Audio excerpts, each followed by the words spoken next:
Hola, ¿qué tal? Mi nombre es Esteban Chanto del Comité de Bandera Azul de la Escuela de Ciencias Exactas y Naturales.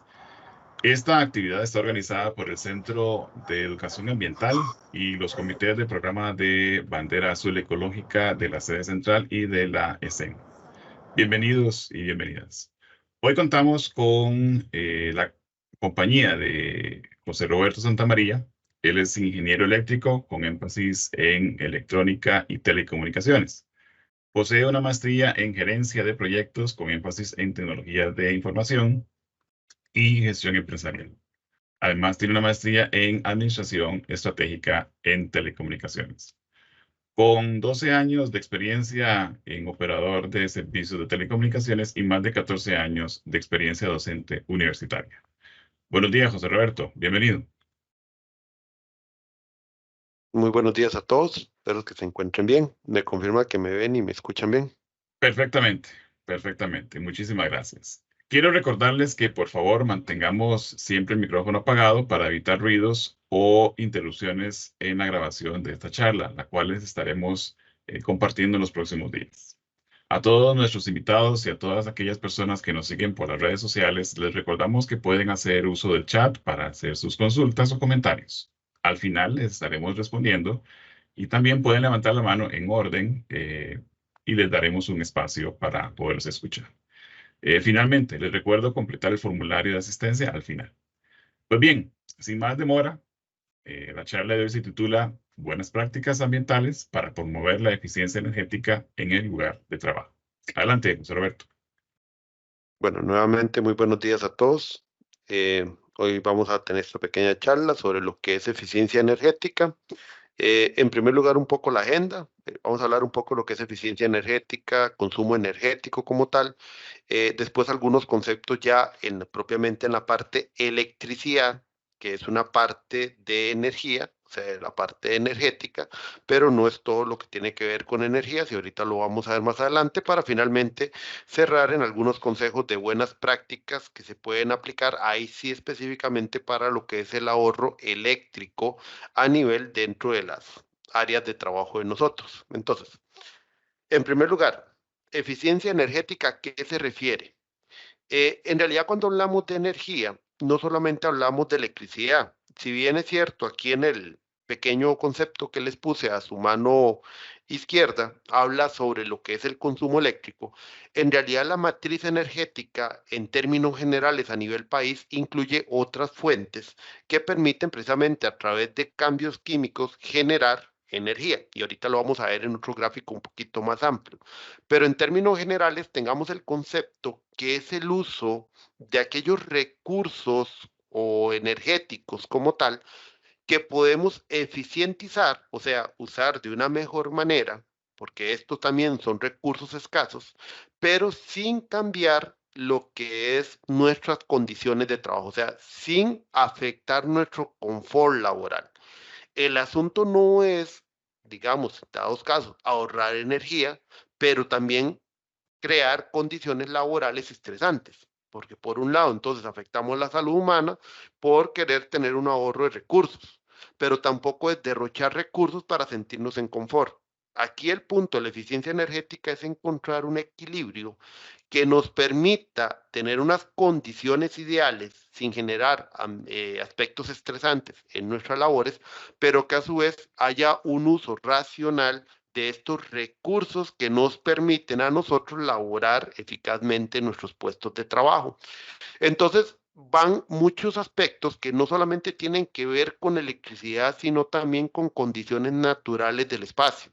Por ejemplo, en esta gráfica muy interesante de este centro y también que presenta la misma Unión Europea en un documento que encontré, nos habla de temas como ventilación, iluminación natural, temas también del uso del aire acondicionado, mecanismos por el cual haya intercambios, digamos, de aire limpio, aire dióxido de carbono, espacios abiertos, que esto va a permitir un mejor uso de los recursos que tenemos a nivel energético, pero que no nos van a afectar en nuestro confort.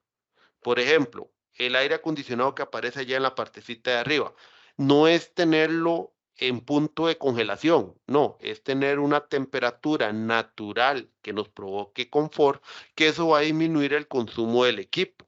Pero a su vez, por ejemplo, estarles dando mantenimiento constantemente para que estén trabajando en sus puntos óptimos. Esto es similar que cuando tenemos un carro de combustión que hay que estarle dando mantenimiento para que trabaje de una manera óptima y no consuma más recurso energético, que en ese caso sería el combustible fósil, o sea, la gasolina, para que él pueda dar su función, que es precisamente el desplazamiento. Entonces, todos estos elementos que ustedes ven en esa figura, después los vamos a recoger en algunos consejos útiles, muy enfocado por la rama mía, que es la parte eléctrica, lo que es electricidad propiamente, para poderlo aplicar después en nuestras oficinas. Pero tengamos en cuenta eso, hasta el tener una ventana abierta, nos puede ahorrar precisamente consumos energéticos, o sea, recursos energéticos, y nos va a hacer hasta más eficiente y nuestro confort en la zona laboral se sigue manteniendo, pero estamos gastando menos recurso energético. Y es que precisamente aquí encontré un estudio que hace precisamente la Organización Latinoamericana de Energía, y esto es para el año 2022, o sea, es bastante reciente, donde podemos entender a qué nos referimos con matriz energética. Todo aquel recurso que nos permita generar una acción, o sea, como tal, es una fuente de energía, que la energía es acción, movimiento, para nuestras operaciones industriales, para lo que es nuestro transporte y demás, se considera una fuente energética. Es lo que tenemos aquí en la parte izquierda.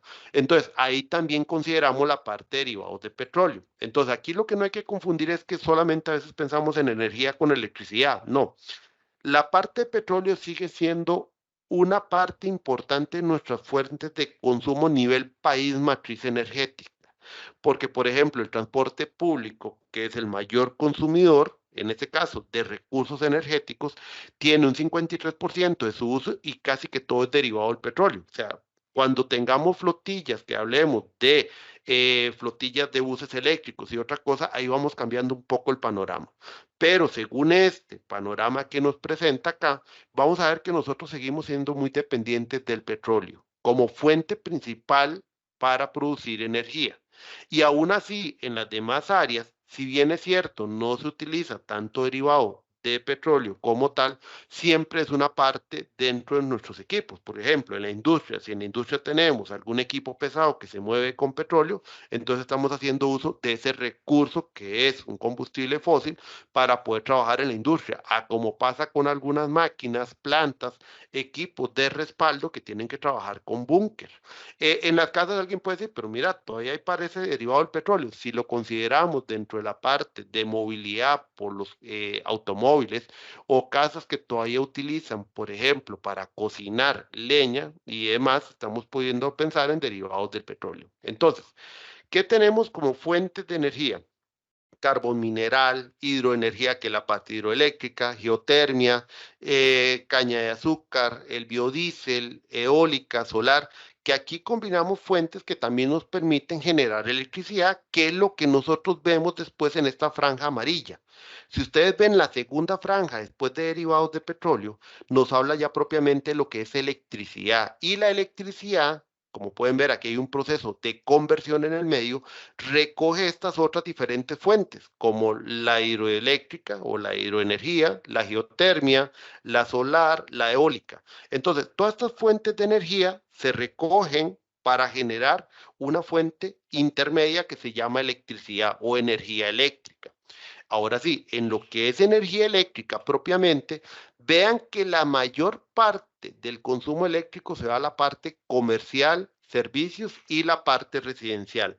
La industria está más balanceada porque la industria, como hay diferentes aspectos dentro de un proceso industrial, no todo se mueve con electricidad, sino que hay diferentes aspectos que la industria utiliza.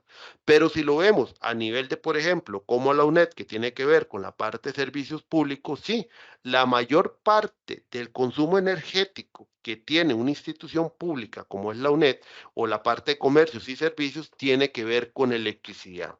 Y ahí sí, lo que es la matriz de producción de generación eléctrica, como vamos a ver un poquito más adelante, sí está balanceado sobre todo en fuentes renovables. Aún así, hay datos que vamos a ver más adelante que preocupan a nivel país porque en los últimos años por el mismo cambio climático, hemos tenido que hacer uso de estas fuentes que están basadas en derivados de petróleo, que eso implica aún así la partecita que vemos acá o que ingresa aquí esta pequeña línea que vemos de derivados de petróleo hacia la parte eléctrica. Entonces, esta parte también es preocupante porque entonces si usamos mucho derivado de petróleo para generar electricidad, entonces seguimos contaminando más el ambiente, porque todas estas fuentes de energía, obviamente las que más contaminan están relacionadas con la parte de derivados del petróleo. Entonces, ¿por qué es importante entender el tema de eficiencia energética? Bueno, porque nosotros dentro de nuestro ámbito de oficinas, de institución pública, estamos consumiendo bastantes recursos energéticos que vienen de esta parte de generación. Pero a su vez tenemos otros recursos o estamos haciendo uso de otros elementos que también están dentro de lo que llamamos matriz energética. ¿Ven? Entonces, este gráfico me pareció sumamente interesante porque nos relaciona fuentes con la parte de consumo, pero también nos muestra esas etapas intermedias que normalmente no relacionamos, porque por ejemplo, no es que hidroenergía pasamos de una vez a las empresas, no, esto se capta en un proceso de generación eléctrica para generar electricidad, pasamos por un sistema de transmisión intermedio y luego llegamos al consumo final. Y dentro del proceso de transmisión eléctrica, que es esta parte que dice aquí 26% en amarillito en el centro, hay una parte que son también pérdidas propias del sistema, que eso significa energía que perdemos en el proceso, ya sea por condiciones naturales de los materiales de transmisión y demás, que eso siempre va a existir porque no hay sistema perfecto de transmisión como tal. Entonces, vean qué interesante el balance, ¿verdad? Esto es Costa Rica en una foto resumido del año 2022, o sea, apenas hace 2 años, este fue el estudio del 2023, no ha salido el del 2024, pero para que vean más o menos cómo nosotros consumimos energía en este país. Sumamente interesante, ¿verdad? Porque también ya, nos muestran nuestros aspectos hasta de casas que ya hemos hablado en otras charlas. Ok, ¿cuál es la tendencia ahora sí, ya por sector? Bueno, en Costa Rica, como podrán ver, la parte de electricidad en este primer gráfico, en mano izquierda, se mantiene más o menos en un 20%. Más o menos todo el consumo de energía en el país, el 20% tiene que ver con la parte eléctrica. La otra parte muy importante, que anda más de un casi 70%, tiene que ver con el petróleo y sus derivados. Toda esta parte de trasladar y no usar fuentes derivadas de petróleo y trasladarlas a otras fuentes de energía, es importantísimo seguir con esas políticas por lo mismo, porque las fuentes más contaminantes están relacionadas con los derivados del petróleo. Si podemos transformar esas fuentes de energía a fuentes renovables, entonces podemos tener mayor relación o sinergia con el ambiente como tal, que es lo que nosotros perdemos al utilizar sobre todo derivados de petróleo. Pero eso lleva también a otro cuidado, que es el cuidado de las fuentes renovables para poder aprovecharlas en la producción de energía. Si vamos al sector industrial, podremos ver que ellos más bien hemos aumentado a nivel de Costa Rica, como tal, desde el 2000 al 2022, están haciendo más bien uso más de biomasa, por ejemplo, otro medio para producir energía y han más bien reducido lo que tiene que ver con el consumo de derivados de petróleo. Y la electricidad, la industria siempre se ha mantenido como en un 15%, o sea, el uso eléctrico en el sector industrial es como de un 15%. Entonces la industria, si lo vemos en cierto grado, obviamente son los que mayormente consumen, ¿verdad? Esa matriz energética que vimos anteriormente que anda en un 20%, pero han hecho esfuerzos para poder trasladar su consumo de petróleo a otros elementos como es, por ejemplo, la biomasa, que es una forma también un poco más amigable de producir energía.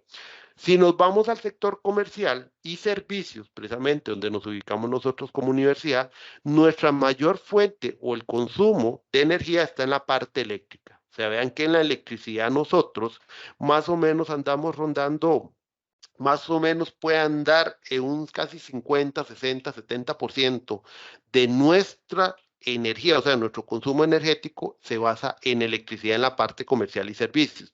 Esta unidad que ven aquí, CATEP, y por ahí no se me olvidó ponerlo, es una tonelada equivalente de petróleo que hay una transformación hacia lo que significa megawatt hora, o sea, hacia la parte eléctrica. Entonces es como una combinación o una combinación o una equivalencia entre lo que es consumir petróleo relacionado con lo que generaría como energía eléctrica que conocemos más como megawatt hora o el kilowatt hora que normalmente nosotros pagaríamos en un recibo eléctrico. Entonces, eso es como una transformación que hay. Esa fórmula ahí sí se las quedo viendo, la tenía, pero se me olvidó ponerla.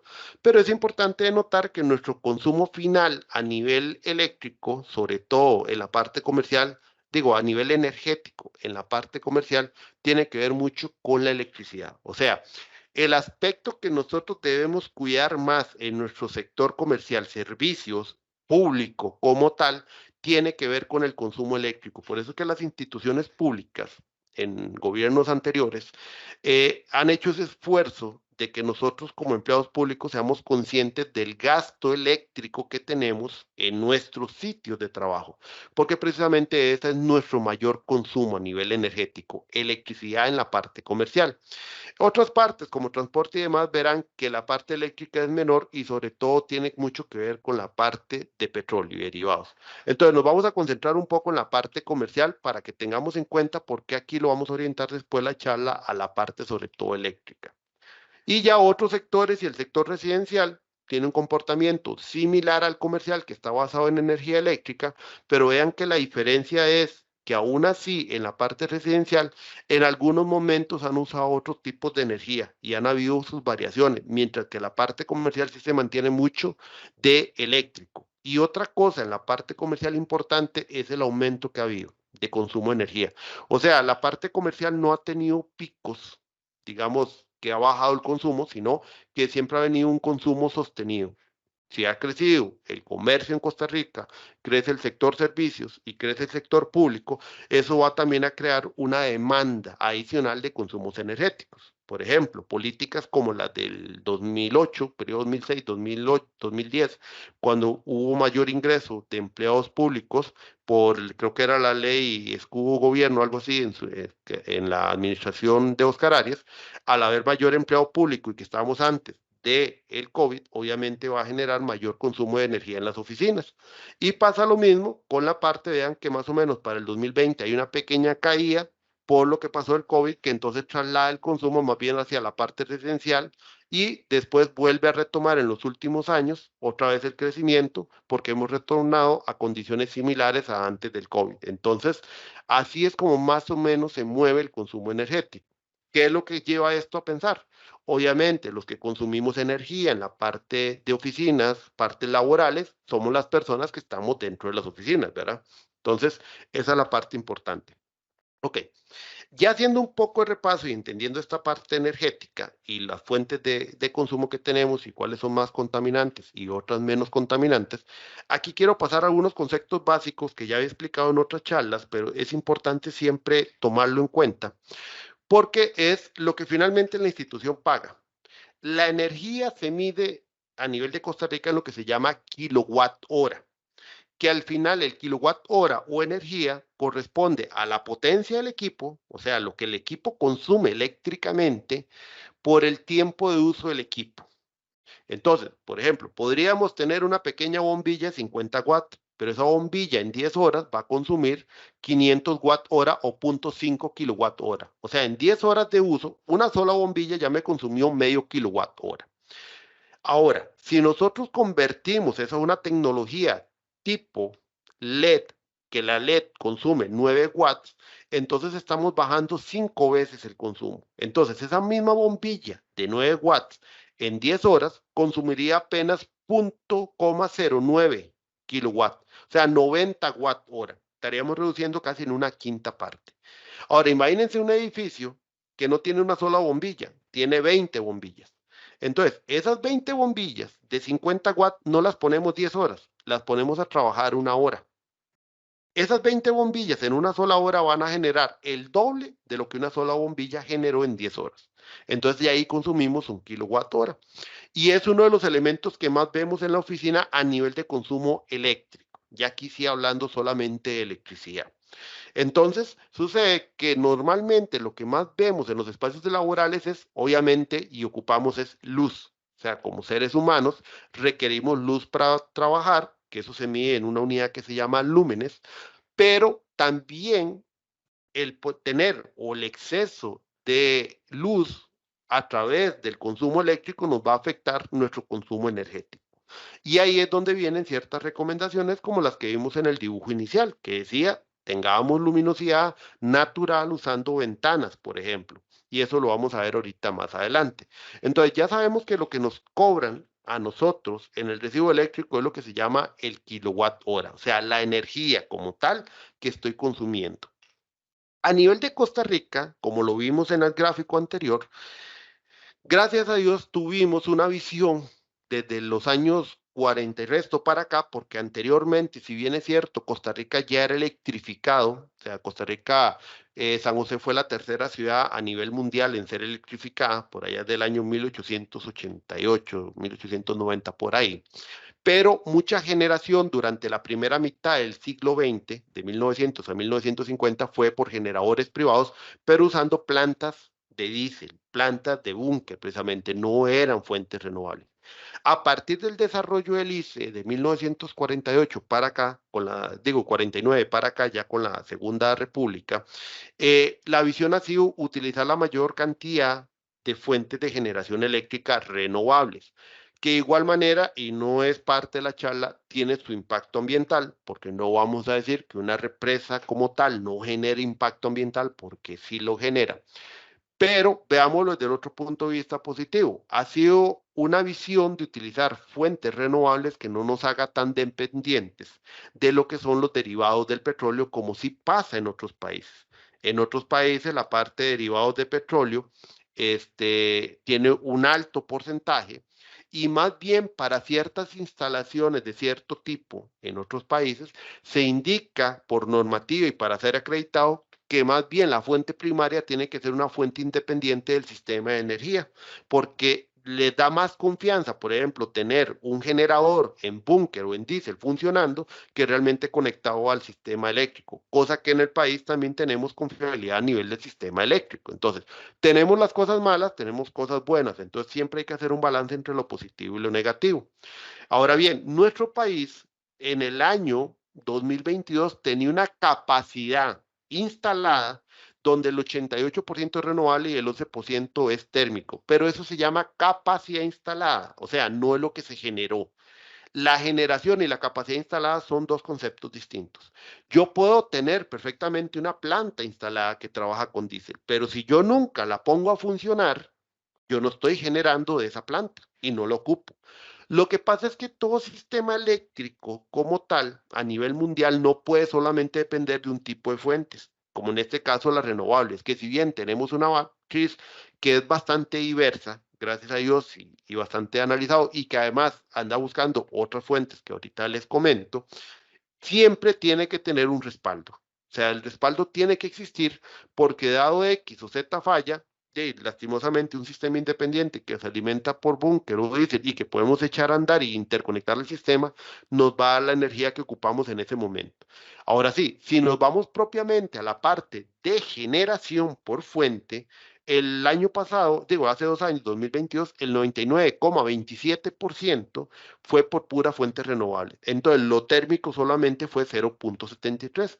Alguien dirá, pero entonces, ¿para qué tenemos eso instalado y es plata botada? Lastimosamente no funciona así. Ya a nivel técnico sí ocupamos tener respaldo por cualquier causa o desastre que le llamamos un desastre completo. Si ya ocurre un desastre completo y lo único que tengo son las fuentes térmicas para poder trabajar, eso es lo que vamos a tener que usar, porque lo que pasa es que el país no se puede quedar sin energía eléctrica. Ahora, que gracias a Dios, la matriz que tenemos nos ha permitido en años, digamos que yo le llamo años alegres a nivel de cantidad de lluvias y demás, que nos permita datos como este, donde solo un 0,73% viene derivado del petróleo por búnker o diésel a nivel de plantas térmicas, que dicha. Pero ahí es donde viene ya la otra parte, que es la parte preocupante. Durante el año 2022, aunque vimos aquellos datos y la mayor parte vino de energías renovables, aún así hemos tenido ya los efectos del niño en el 2023.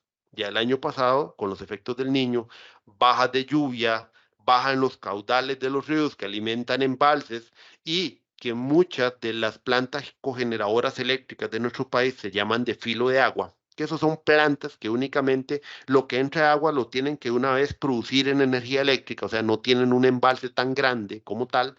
Entonces, ¿qué pasa? Si nuestra mayor fuente, que es hidroeléctrica, no tenemos lluvia, no tenemos cómo recapturar después en los embalses, por ejemplo, o no tenemos agua en los ríos suficiente para generar energía eléctrica.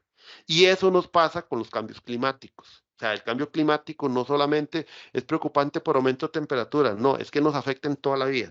Y el que diga no hay cambio climático, lastimosamente está ciego, pero el problema del cambio climático nos va a afectar a todos en cualquier punto de nuestras actividades diarias. En el tema eléctrico nos va a afectar, por ejemplo, la parte de los caudales de agua y en una matriz que es sobre todo en la parte hidroeléctrica, más nos vamos a ver afectados como país.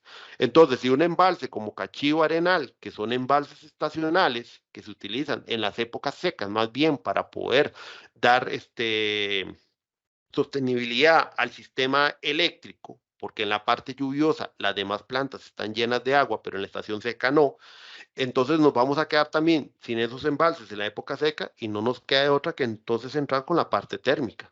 Porque igual la parte eólica depende de las condiciones del clima. La parte geotérmica, si bien es cierto, son plantas que ahora son más eficientes y demás, tampoco tenemos tanta cantidad como para generar mucha energía a la parte geotérmica.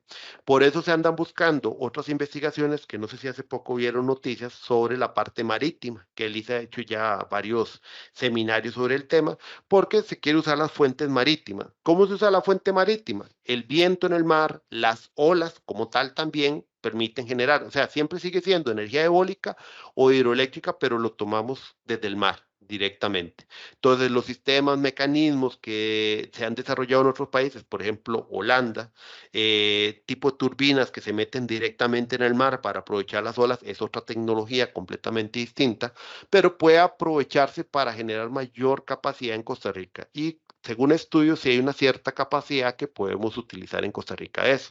Pero bueno, hasta que lleguemos a ese punto que también requiere de inversiones, y un país que ya todos sabemos que económicamente no estamos para hacer tantas inversiones, lastimosamente, esa es la visión que se tiene en la actualidad, entonces estamos, como quien dice, en visión o en palabras populares, un poco ahorcados en el tema. Entonces estamos dependientes de lo que suceda con el clima en la actualidad.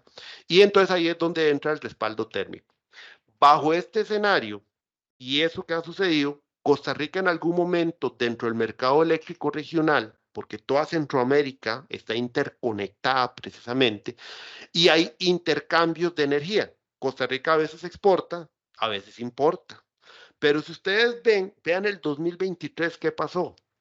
Con el cambio de la entrada del niño, nuestro país cayeron las exportaciones de energía. O sea, cuando en años anteriores, como desde el 2020 al 22, tuvimos exceso de energía, pero si consideramos también que tuvimos las medidas del COVID restrictivas, que eso bajó nuestro consumo eléctrico como país, entonces permitió el aumento o la capacidad de Costa Rica, como era tanta, podía exportar más, pero otra vez que volvemos a ingresar a condiciones de normalidad, entre comillas, y por otro lado tenemos los efectos por el niño, hace que nuestro país baje en sus exportaciones de electricidad a este mercado eléctrico y más bien aumentan las importaciones. Vean que el 2023 y desde el 2019 no se presentaba esa situación, tuvimos más importaciones que exportaciones. Y eso a nivel de intercambio energético y recursos económicos también nos afecta. Porque digamos, cuando hay exportaciones es porque Costa Rica en esos momentos tiene suficiente energía para vender. Entonces, obviamente, es un ingreso fresco. Y aunque siempre hay importaciones, véanse que en el año 2021 las importaciones prácticamente llegaron a cero. O sea, eran mínimo lo que ocupábamos realmente para sostenernos. Y en los años siguientes las importaciones no han sobrepasado los más o menos 200.000 megawatt hora. Pero vean que la tendencia del 2023 ha sido contrario completamente. Y eso sí es preocupante, porque si nosotros comenzamos a importar, si bien es cierto, no es tanto el costo económico por la importación, por ese intercambio, sí nos vemos afectados como sistema y demuestra que nuestro sistema está teniendo ciertas debilidades y carencias que estamos requiriendo de los otros países. Y recuérdense que en este mercado eléctrico no es que yo exporto porque me sale mejor exportar que dar en el país. No, yo exporto cuando a mí me sobra. Cuando dentro de ese control que lleva el Centro de Energía a nivel nacional, el CENSE, que ahora va a cambiar de nombre, si me va bien y tengo de sobra, yo exporto. Esto lo que significa es que no hemos tenido sobra. Entonces, tenemos demanda creciente, tenemos sistemas de energía de generación que están siendo afectados por el cambio climático. Y entonces nos vemos en la necesidad de pedirle a otros países esperando que los otros tengan capacidad para poderme vender dentro de este mercado eléctrico regional. O sea, el panorama no voy a ponerlo negro porque no es negro. O sea, son condiciones que a veces ocurren. Pero hay que preocuparnos entonces desde el punto de vista de nosotros qué es lo que estamos haciendo y por qué también aumenta nuestro consumo. Ok, en la parte eléctrica hay otro detallito que quería mostrarles y comentarles que se cobra un poco diferente que en la parte de las casas. Hay un parámetro a nivel comercio e industria que se llama factor de potencia. Como el comercio, servicio e industria utiliza más motores, por ejemplo, hay un concepto que es que los motores, no toda energía, o sea, toda potencia que ellos requieren, la consumen, sino que dejan como un remanente, para decirlo en términos más sencillos. ¿A qué me refiero con remanente? Es algo que nosotros a nivel eléctrico le decimos que es una potencia imaginaria. O sea, realmente no es algo que podemos medir porque no se intercambia en forma de calor o en forma de movimiento, que sería la energía, por ejemplo, de un motor, sino que es como algo residual que queda ahí. Ese residual afecta los sistemas. Eso se llama, por ejemplo, que están en retraso. O sea, en retraso significa que tengo una cantidad de energía fluctuante ahí que me está afectando mi sistema, porque en la parte eléctrica todo lo que se genera se tiene que consumir. Eso es una ley básica, porque no puede haber remanentes en los sistemas. Cuando ocurre esto y las empresas presentan ese valor que se llama factor de potencia muy bajo, o sea, el factor de potencia se mide entre 0 y 1. Si ese valor anda en 0.3, yo como empresa tengo que meter otro tipo de sistemas para generar el tema contrario y con eso minimizar las pérdidas que hay en el sistema. Esto al final se traduce en pérdidas del sistema y entonces yo tengo que cobrarle a la empresa un costo extra. Por eso, las tarifas eléctricas a nivel de comercio y servicio incluyen otro elemento que se llama el cobro de potencia. Está la potencia, que son los primeros elementos ahí que vemos en la parte que dice D y E, y después tenemos el cobro, el kilowatt hora normal, que está en la parte C. ¿Por qué en comercio, industria y servicios se utiliza el cobro por potencia y el cobro por energía? Porque midiendo la potencia y viendo el consumo de energía, podemos establecer más o menos en cuánto anda el factor de potencia. Y si el factor de potencia es menor, si no estoy mal, de lo que yo me acuerdo, entre 0.8 o 0.85, si es menor a eso, la empresa también tiene que pagar una multa porque los servicios tienen que ser, o las cargas que coloca la industria tienen que ser eficientes para que no generen pérdidas al sistema. Entonces, por eso se les hace un cobro, tanto por potencia medida como por energía eléctrica. Entonces, el costo de comercio e industria es más caro precisamente por eso, porque incluye estos dos componentes. Entonces, cuando alguien, por ejemplo, pone un negocio en la casa y le dice, no, es que usted tiene que poner tarifa comercial, ahí es donde hay que tener cuidado, porque la tarifa comercial puede incluir estos bloques. Y eso implica que, por ejemplo, una sola tarifa comercial sin potencia no consume mucho, pero se lo pusieron como tarifa comercial, solo el primer entrada va a tener que pagar 95,000 fijos. O sea, imagínense lo que es un comercio solo pagar de esa primera entrada 95,000 fijos. O sea, para el comercio o la industria es caro. Por eso es que ahí cuando ustedes ven a los industriales hablar sobre el consumo eléctrico y tal vez uno dice, pero en las casas ha venido una rebaja y sí han venido viendo tarifas bajas, estamos de acuerdo, pero lo que pasa es que como ellos tienen ese cobro extra y el cobro de la energía, obviamente se hace una factura eléctrica mucho más cara. ¿Ven? Entonces esos son los temas de a veces entender cuál es el discurso. Cuando uno oye, por ejemplo, a la UCAEP hablar sobre las tarifas eléctricas, para poder entender en dónde está el tema, porque el tema de ellos es porque hay unas ciertas cargas adicionales que tiene su tarifa eléctrica que no tiene la parte residencial. Y el costo por kilowatt hora, por ejemplo, a veces es más caro que el costo residencial. Y si le sumamos la parte potencia, obviamente. Esto lo tomé de la página de la ARECEP, Ahí en la ARECEP hay una paginita donde nosotros podemos buscar las tarifas de los diferentes sectores económicos a nivel país. Está el de comercio, servicio, industria, está el agrícola, está el residencial, donde podemos ver estos diferentes elementos. Por eso me tuve un poquito en estos conceptos y demás para poder entender también el contexto cuando hablamos de comercio y servicio, por qué también nos solicitan tanto el tener cuidado con el consumo eléctrico, porque no es la simple tarifa residencial que uno paga, es diferente, bastante diferente, y hasta desde la misma instalación de una entidad, como por ejemplo hay el campus de la UNED, que tiene también sus propios transformadores de media tensión y demás, hay otros equipos de medición distintos a los que normalmente uno ve en una casa, que involucra después un cobro como este. ¿Ven? Entonces, por eso es importante tener todos estos datos, viéndolo como cultura general. Ahora sí, ¿qué pasa en las oficinas y comercio y qué es lo que y dónde es que más se consume? Yo diría que usando un concepto que hace como 2 años los compañeros de Bandera Azul introdujeron, que era el de vampiros energéticos, a nivel de oficina son 3 grandes elementos los de mayor consumo. Climatización, aire acondicionado. El pleito que en muchas oficinas ocurre, que uno lo pone más frío, otro lo quiere más caliente, bueno, todo ese es un tema y mientras más frío, mayor consumo, si está más caliente, menos consumo, pero tampoco genera confort. Entonces no estamos siendo eficientes energéticamente hablando, porque tenerlo caliente y la gente no está conforme, entonces no estoy siendo eficiente. Pero si lo pongo muy frío y tampoco tengo a la gente conforme, aparte de eso estoy consumiendo más.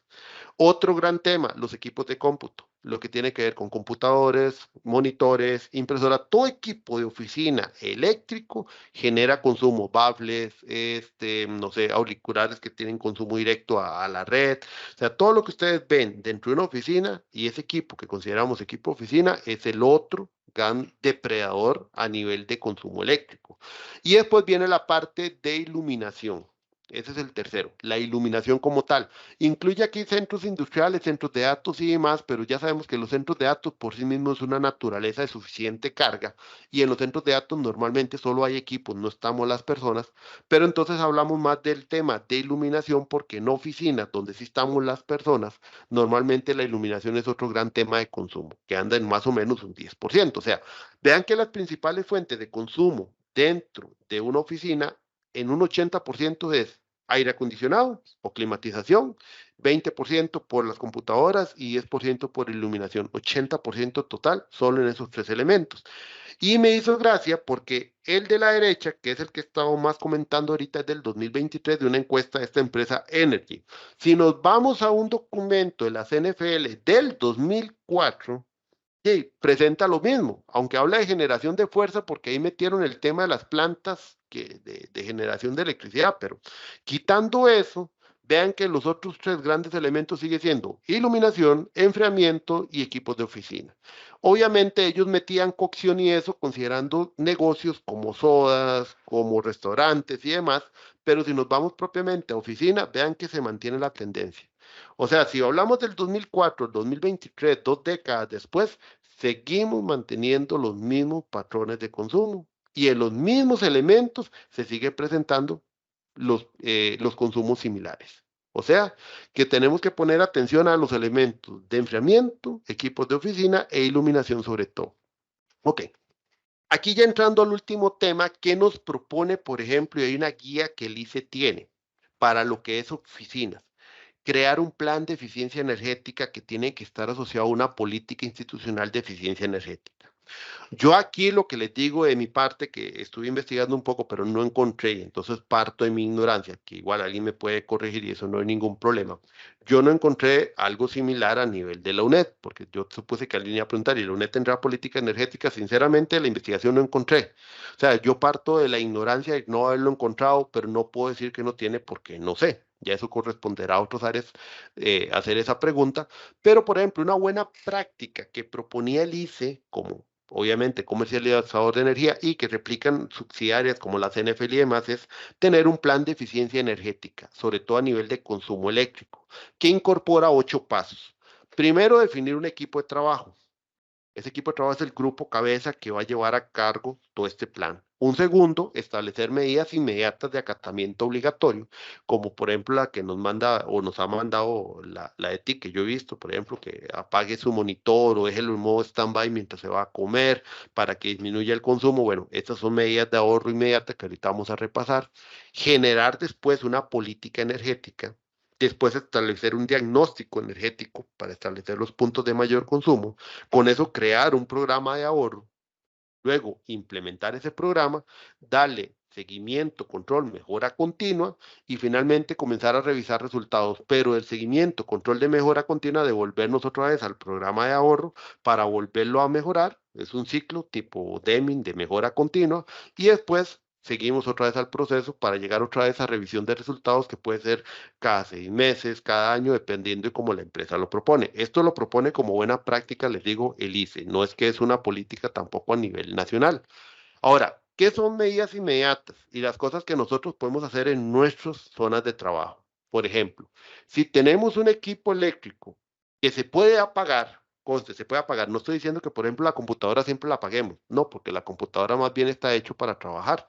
O si estamos trabajando, por ejemplo, con una laptop, ya que se cargó la batería, la desconectamos porque la batería da para 4 horas de trabajo en buen estado. Algunas pueden durar media hora, otras pueden durar 2 horas. Obviamente, ya cuando una batería dura media hora es que está en mal estado y deberíamos más bien buscar cambiar la batería.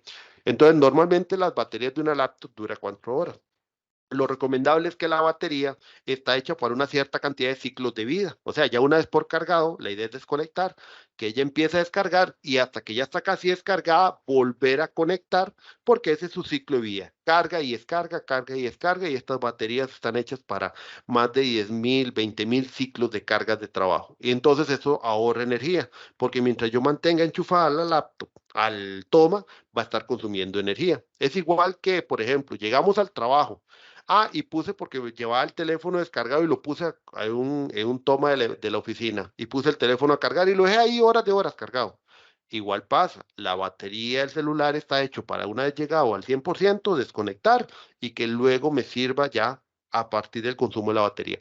Dos cosas. Por un lado, si yo mantengo este tipo de equipos conectados, estoy haciendo consumo de energía ineficientemente porque ya no lo ocupo, porque en sí el equipo sigue todavía consumiendo de la fuente.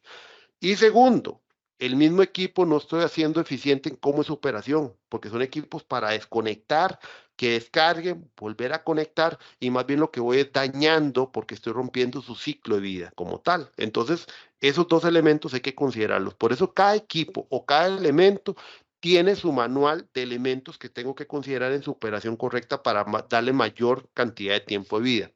Luego, después de eso, que cada persona puede proponer mejoras de lo que ve. Si yo, por ejemplo, que un equipo tiene un cable, un enchufe pelado, reportarlo inmediatamente, porque eso también puede ser una fuente, aparte del riesgo de un cortocircuito, también puede ser una fuente de mayor consumo de energía. Iluminación. Si yo ya tengo una ventana, la puedo abrir y puedo también abrir la ventana para tener aire adicional, pero la luminosidad natural me es suficiente para trabajar. Apagar luces. O sea, yo como empleado puedo apagar las luces, eso va a disminuir el consumo y puedo utilizar sobre todo la iluminación natural, que es lo más importante.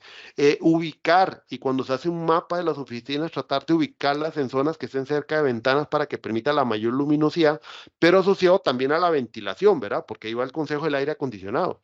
Si yo sé que el ambiente está fresco afuera, yo puedo abrir para que entre el aire natural y con esos refrescos suficientes no tengo por qué tener encendido el aire acondicionado. Yo trabajé en el ICE durante 12 años y, por ejemplo, una de las políticas que había, que era de cumplimiento, era que en las oficinas tenía que mantenerse el aire acondicionado a 24 grados. Y eso era normativa de seguridad ocupacional. Entonces, si alguien quería bajarlo, se podían armar los pleitos, pero si alguien reportaba, llegaba a salud ocupacional y simplemente se mantiene a 24 porque esa es la política. 24 grados es una temperatura normal para poder trabajar, es de confort. Se supone que eso es una temperatura también eficiente para lo que son las tecnologías de aire acondicionados actuales, que ahorita hablamos también de eso, del cambio de tecnología. Y entonces eso permite también disminuir o ser más eficientes energéticamente. Si estamos en periodos de almuerzo, si estamos en periodos de no laborales y demás, apagar el equipo. O sea, si no vamos a estar presentes en la oficina, no hay que dejar el equipo funcionando. Un equipo acondicionado funcionando 24 horas es cuando, por ejemplo, tenemos equipos como los de tecnologías de información que pueden calentarse, pero hablamos de un centro de datos o donde hay un rack de equipos. Pero en condiciones donde normalmente no hay rack de equipos, sino que es solo para oficinas y zonas de trabajo, se puede estar apagando cada vez que salimos o nos ausentamos o no hay nadie en la oficina. Eso también disminuye mucho el tema del consumo eléctrico. Luego, lo otro. Ya a nivel de mantenimiento, los edificios hay que estar revisando constantemente los niveles de tensión. Hay que estar revisando también constantemente la parte de desbalances de voltajes, de cargas, de balance armónico. Hay que estar revisando que se cumpla con la normativa, el calibre del conductor sea el adecuado para la potencia. También hay que revisar que el diseño que se hizo de las oficinas sea el correcto, o sea, si hubo un diseño para tanta cantidad de personas, no haya más bien una sobresaturación de personas. Porque, por ejemplo, si hicimos una oficina que tiene nada más 4 tomas, 2 para cada persona, siendo, digamos, que suponiendo que cada persona ocupa 4 tomas por los equipos de cómputo de PC, y son 2 personas, y yo meto entonces 6 personas ahí, y tengo el uso de regletas, aparte de ser un riesgo por la sobrecarga que recibe propiamente el toma corriente en sí, y el otro tema es que estoy haciendo una ineficiencia energética porque estoy sobrecargando conductores que tal vez no están para esa capacidad porque el diseño fue para 2 oficinas. Entonces, constantemente hay que estar revisando que el diseño planteado de uso de la oficina sea el correspondiente a lo que tenemos. Entonces, eso es parte de los consejos que dan. Propiamente, por ejemplo, equipo de oficinas, monitores. Los monitores no tienen por qué estar encendidos. Los CPUs obviamente sí tienen que quedar encendida la computadora funcionando, pero se puede dejar en un modo reposo o stand-by, que eso es configurar la máquina para que, no sé, después de 30 segundos, un minuto, ya por ella misma entre al modo stand-by, pero los monitores, apagarlos. Un monitor no tiene por qué estar encendido si no hay nadie viéndolo, entonces se apaga inmediatamente y no dejarlo que entre al modo reposo, porque igual ahí está consumiendo energía porque el monitor es elemento aparte, ¿ven? Entonces, ese es otro elemento que reduce. Entonces, vean que hay muchas cosas que son acciones inmediatas que nosotros lo sabemos. O sea, son cosas que nosotros lo podemos hacer directamente en la oficina y eso va a reducir el consumo. En algunos edificios de la UNED, obviamente ya existen las luces con sensores, que eso también facilita mucho la eficiencia energética, porque la luz con sensor lo que hace es que obviamente después de un cierto tiempo, 30 segundos, un minuto máximo que nadie pase, ya se apaga. Entonces eso baja el consumo porque ahí sí les digo, un pasillo mentira que alguien va a encender y se va a acordar de apagarlo cuando vuelve a ingresar. Y menos si la instalación no está hecha Triway o es un pasillo muy largo y el apagador está al puro final y el otro al inicio. Entonces ahí sí, la introducción de iluminación de ese tipo con sensores inteligentes y demás va a ayudar a optimizar el consumo energético. Entonces, todos estos son consejos generales que ellos dan de ejemplo, que es lo que llamamos medidas inmediatas, que eso es después de la selección de equipo. Una vez establecido eso, se puede establecer una política. La política establece los principios básicos que todos deberíamos cumplir para poder alcanzar esa eficiencia energética a nivel eléctrico. Por ejemplo, en este caso que estamos trabajando, que igual esto también aplica para otros tipos de energía como es el consumo, por ejemplo, combustible en automóviles oficiales. Eso también pueden haber políticas sobre el consumo, mantenimiento y demás que deben de garantizarse, que con eso también hacemos o somos más eficientes energéticamente hablando. Los principios básicos que debe tener toda una política energética tiene que ver con, en este caso, ahorro de electricidad, o sea, la política tiene que ir asociada a un ahorro de electricidad, cuáles son las mejores experiencias que podemos promover, una gestión del ahorro, o sea, que haya una cultura hacia ese ahorro, cuáles son partes interesadas que deben relacionarse, que en este caso seríamos todos como parte de la institución, y ojalá ser pública y comunicada para demostrar nuestro interés y nuestra relación con el tema. Eso es lo que menciona esta buena práctica. Después, la parte del diagnóstico tiene que ver con hacer un trabajo de inventarios de consumos, patrones de consumo de las personas, donde ya sí pasan ciertas entrevistas, investigaciones de campo y demás, para conocer cuál es el patrón de consumo, porque una cosa es ver el consumo en una factura y otra es saber cuál es el patrón para saber cuál es la fuente de consumo y cómo se está haciendo ese consumo, y con eso poder llegar a catalogar los tipos de consumo que tenemos. Teniendo esa fase diagnóstica como tal, entonces ya podemos crear el programa de ahorro. Porque el programa de ahorro tiene tres partes. Primero, una estrategia de comunicación para crear cultura, para que todos nos sintamos comprometidos con este proceso de ahorro de electricidad. Después viene la parte de una normalización como tal, o sea, procedimental, para que quede claramente los procedimientos que deben de generarse, porque esto no genera un solo procedimiento, sino pueden ser varios procedimientos que no solamente sean asociados a políticas como tal, sino ya muy claramente establecido como normativa. Y eso también después permite encontrar los puntos de sustitución tecnológica, que ese era el punto que no había querido comentar en ahorros inmediatos. Si, por ejemplo, nosotros en luminaria tenemos una luminaria bajo balance magnético, que eran los fluorescentes que tenían el transformadorcito arriba, en la parte de arriba, transformarlo, por ejemplo, a fluorescentes tipo LED, o sea, luminarias LED en forma bueno, ya no sería todo fluorescente, pero sino luminarias comerciales tipo LED, que consumen menos energía. Luminarias que no sean bombillos, porque son de resistencia, la podemos pasar a LED. O sea, cuando ya tenemos nuestro programa, también podemos tener los puntos claros donde podemos aplicar esas medidas de sustitución tecnológica. Por ejemplo, aires acondicionados. Ya ahora aquellos famosos aires acondicionados de ventana, condensadores y demás, ahora se utiliza la tecnología inverter, que es un 20% más eficiente y hasta más, 50, 60%. Es igual que cuando hay refrigeradoras. Obviamente hay que buscar las refrigeradoras que tienen la escala más alta de consumo, que obviamente son las más caras, pero son las que tienen mayor eficiencia energética.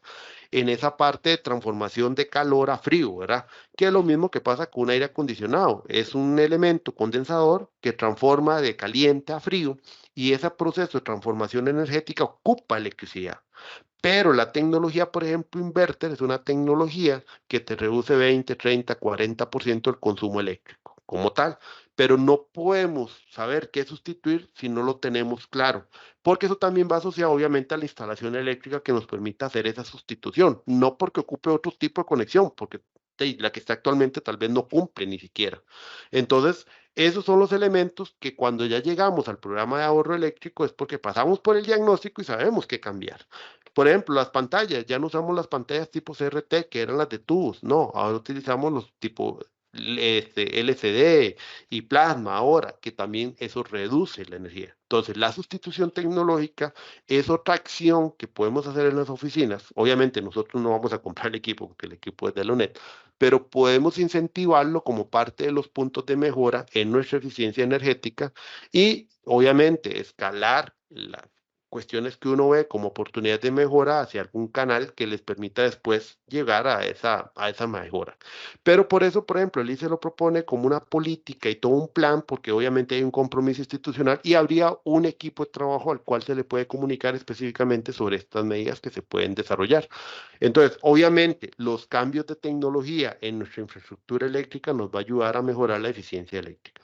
Después viene todo el proceso de implementación, que es una serie de pasos como tal, ya completos, que lo establece el equipo de trabajo, un cronograma, responsabilidades, roles que ayuden a desarrollar todos estos pasos y generar o cumplir con el plan de ahorro. Y luego viene ya la parte de control y seguimiento, que es la toma de medidas e indicadores, asociados precisamente a estos elementos que queríamos colocar. No solamente es el ahorro económico como tal.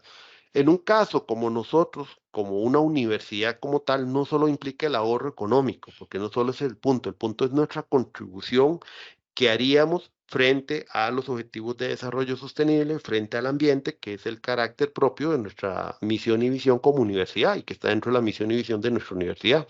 Entonces, esos son los indicadores que nosotros deberíamos después darle seguimiento por mes una vez establecido ese plan de ahorro energético propiamente. Y luego viene la parte de comunicación de estos resultados, estarlos comunicando periódicamente y los procesos de mejora continua asociados. Entonces, esta es una muy buena práctica que dentro de esta investigación ubiqué, que se los quería presentar, porque asocia los elementos. A veces pensamos en nuestras acciones inmediatas, y eso está muy bien. O sea, realmente en nuestras acciones inmediatas el cambio inicia por uno mismo, pero cuando hay una articulación y esto permite hacer una articulación superior, va a llevar a crear una cultura, que la cultura es lo que permite después la sostenibilidad futura de las acciones y entonces ya permite generar una imagen real como empresa, como institución, hacia la conciencia de eficiencia energética. Entonces, esto es una muy buena actividad. Parte también de lo que encontré es que, por ejemplo, la CNFL brinda capacitaciones en el tema de eficiencia energética. En la parte eléctrica hay hasta un curso como de cuatro modulitos que tienen un cobro ahí por cantidad de personas, por institución y demás, pero hay cursos que también las mismas empresas asesoran. La misma CNFL vi que tenía servicios de asesoramiento para todo este proceso. Y es interesante porque cuando hablamos de eficiencia energética lo vemos siempre muy a corto plazo, pero el concepto de eficiencia energética es realmente una cultura a mediano y largo plazo, que eso es como el mensaje que les quiero dejar. O sea, realmente esto no inicia por hacer hoy que apagué hoy la luz y ya comencé con eso. No, realmente hay que generar un hábito y el hábito debería transformarse en una cultura organizacional que nos permite demostrar hacia este camino de eficiencia energética, más que hoy se está celebrando precisamente digamos, una efemería ambiental que es el tema de Día de la Eficiencia Energética. Y con este mensaje ya cerraría. Más bien, muchas gracias por la atención. Muchísimas gracias, José Roberto. Excelente, muy claro y muy amplio en su exposición. Sí, precisamente hoy se celebra el Día de Eficiencia Energética. Tenemos por acá, ok, por alguna razón extraña, motivo, ¿verdad? No tenemos habilitado el chat aquí en esta sesión de Teams. Sin embargo, pueden hacer uso, del micrófono, pueden levantar la mano, pueden participar, siéntanse en la libertad de hacerlo. Estamos en familia, estamos aquí, somos compañeros y compañeras de todos los días, ¿verdad? Entonces, pueden levantar la mano y pueden hacer su consulta si gustan. También pueden hacerla por medio de WhatsApp. Los que tienen el WhatsApp de Bandera Azul, ¿verdad? De los comités, pueden hacerla por ese medio y yo con todo gusto la podría leer por acá. También por correo electrónico les hice llegar el formulario de asistencia y también se publicó en el chat de Bandera Azul, ¿verdad? En el grupo de Bandera Azul también se les envió el formulario de asistencia para que por favor no se les olvide y lo completen, ¿verdad? Para que cumplamos por esa parte. Bien, hay una persona que levantó la mano. Si gusta puede participar, don Wilber José. Adelante, le escuchamos. Un momento. Sí, con todo gusto. Buenos días a todos. Mi nombre es Wilber Sacia y soy encargado de la parte de los programas ambientales de aquí de la UNED de sede de San José. Y quería hacer un aporte ahí por la cuestión de las energías renovables. Es algo muy importante, no tanto es de compromiso ni digamos de inversión, empezar a usar todo lo que es las energías, ¿verdad? Lo que son las mareomotrices y las undimotrices. Ahí lo que es la voluntad, porque inclusive yo en todas en algunas presentaciones que he hecho, ustedes se les ha visto, como dijera, el alcance que tienen, porque sinceramente nosotros lo que vamos a usar son las mareas y las corrientes marinas, más que todo, ¿verdad? ¿Y qué es eso? Nosotros vamos a usar las partes donde hay más riesgo y peligro, digamos, para la gente para que se bañe. Entonces ahí es donde sería el ICE desarrollar toda esta parte que inclusive, como dice el hombre, sería un respaldo bastante grande, porque eso vamos a tenerlo todo el año y mucho más cuando vamos a estar en temporada de invierno, que es cuando sube más los caudales, ¿verdad? Y las tormentas y las temporadas de huracanes. Y en segundo, también, ¿verdad? Normalmente en toda la UNED se tienen ya instalaciones nuevas, solo que la excepción, ¿verdad? Aquí sería la sede de San José, ¿verdad? Que son unas instalaciones de más de 70 años.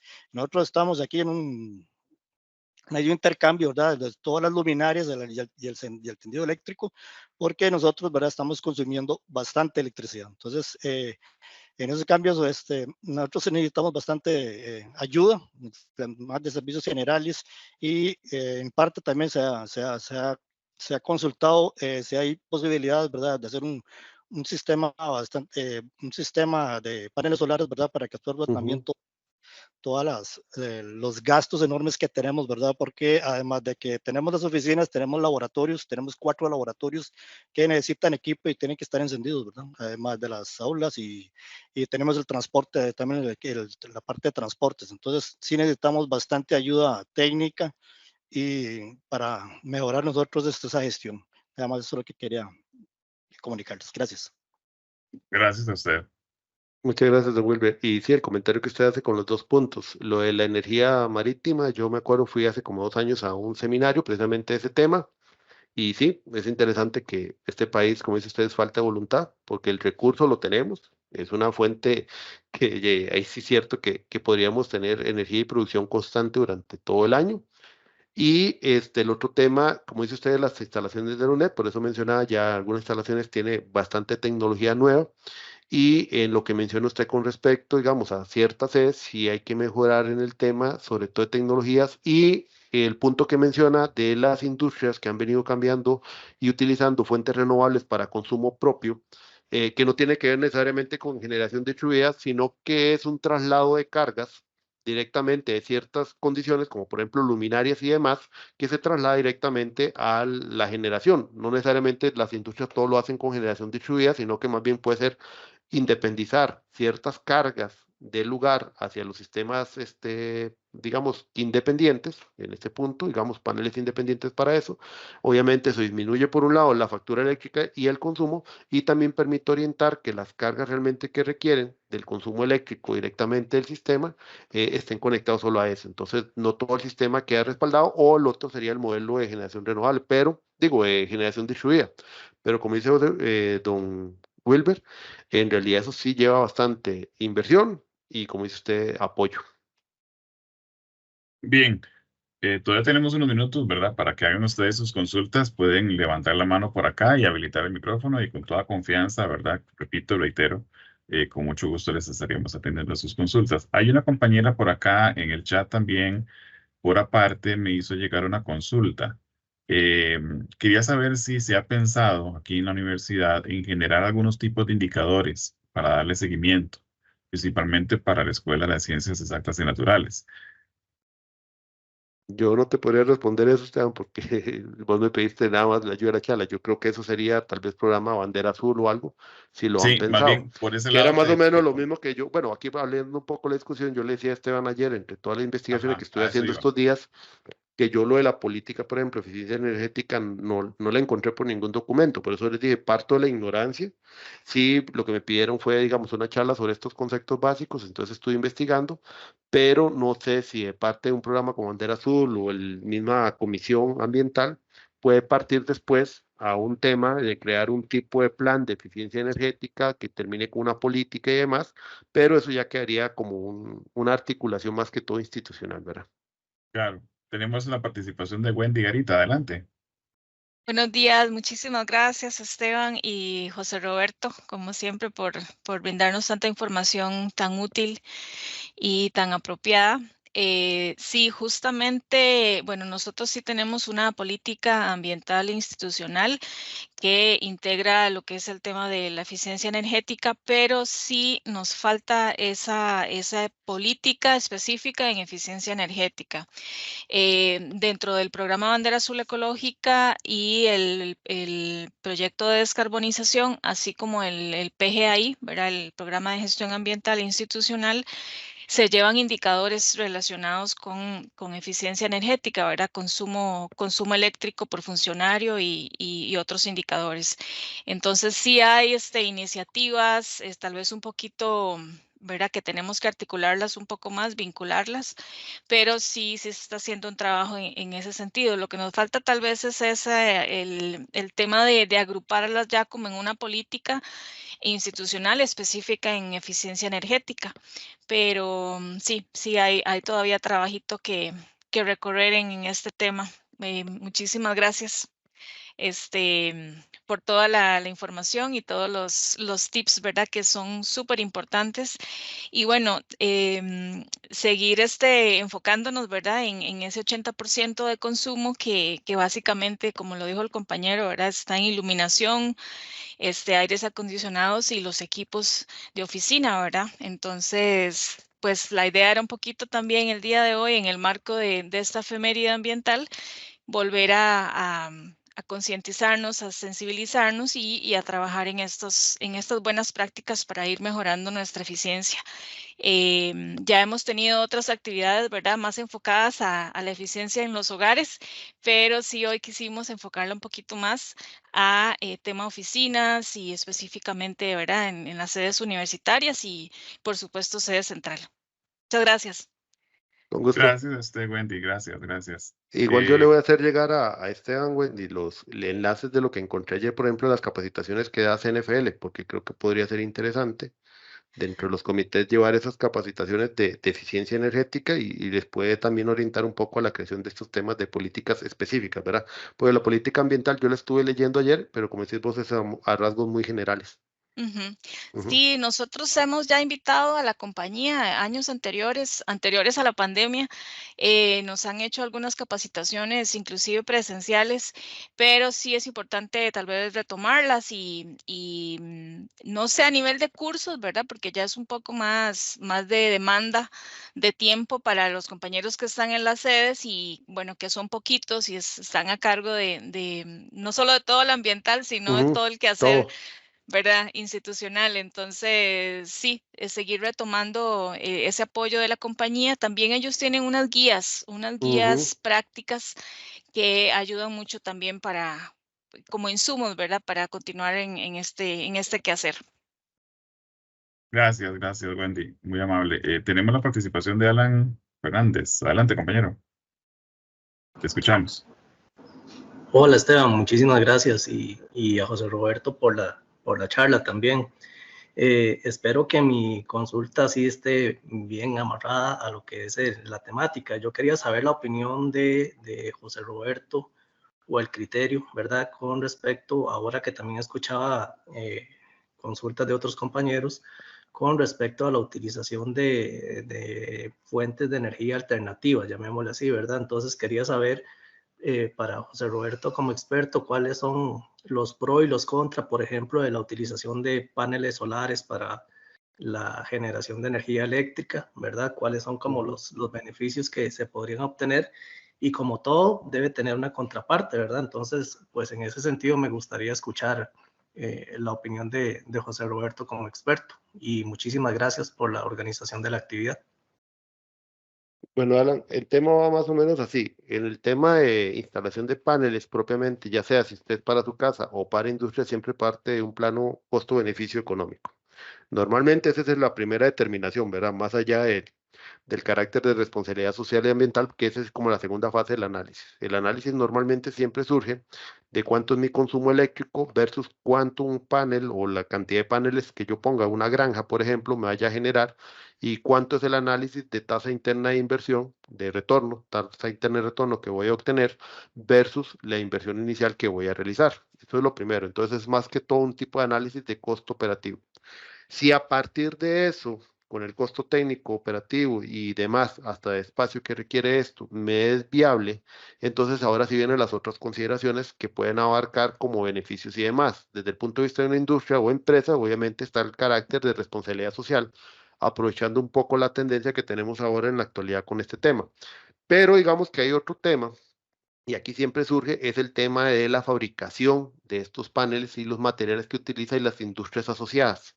Te voy a poner el ejemplo. ¿Cuál es la discusión, por ejemplo, de los carros eléctricos? Si bien es cierto, por un lado, reduzco la huella de carbono, también hay estudios que critican la producción de las baterías eléctricas de los carros, que está basado en minas para poder sacar litio y este tipo de minerales que se dice son más contaminantes que propiamente lo que yo voy a reducir, porque entonces la industria, dentro de toda la cadena de producción, la industria inicial de donde yo tomo los elementos para la fabricación de estos materiales o elementos como tal, termina siendo a veces más contaminante que el propio final que yo tengo de consumo, como el tema de los carros. Entonces, esa es la consideración después con el tema de los paneles, el tipo de material con el cual esté construido y si el panel viene de una industria que es altamente contaminante. Entonces, ahí es donde está como los pros y los contras. Normalmente, como te digo, y retomando es, el primer análisis es meramente económico a nivel de una empresa o de un hogar, costo-beneficio. Si me sale rentable porque el ahorro que yo voy a tener, normalmente ahí es donde viene la viabilidad del proyecto. Ya después viene la parte de los beneficios como tipo de comunicación, responsabilidad social y demás.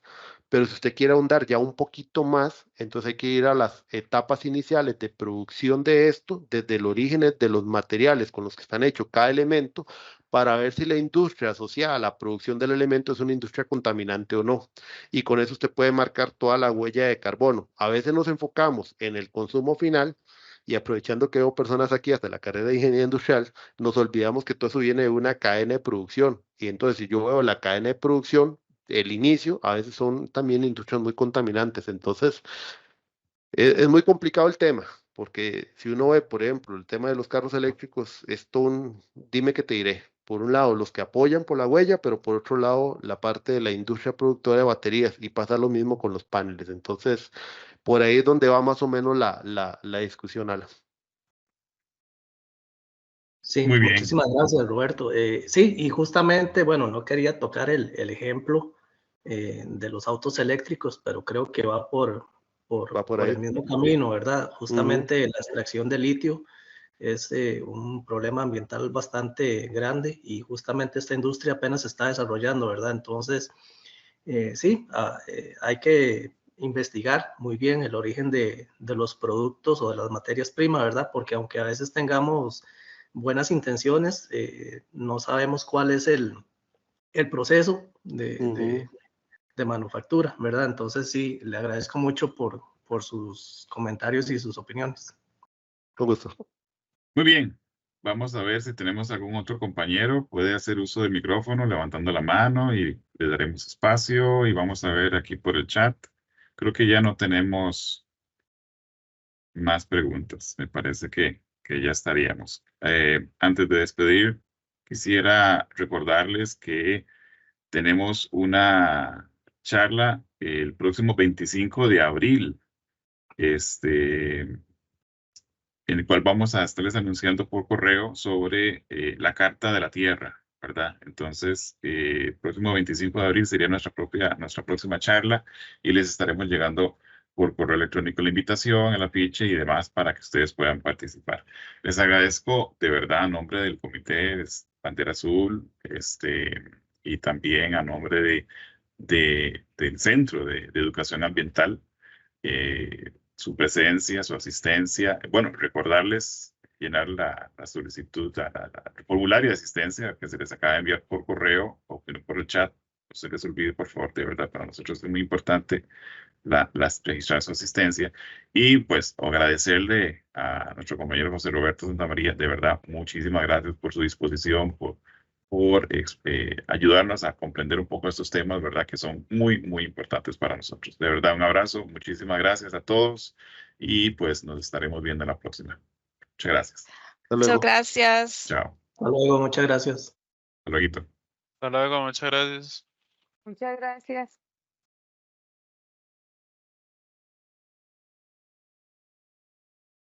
Bien, listo.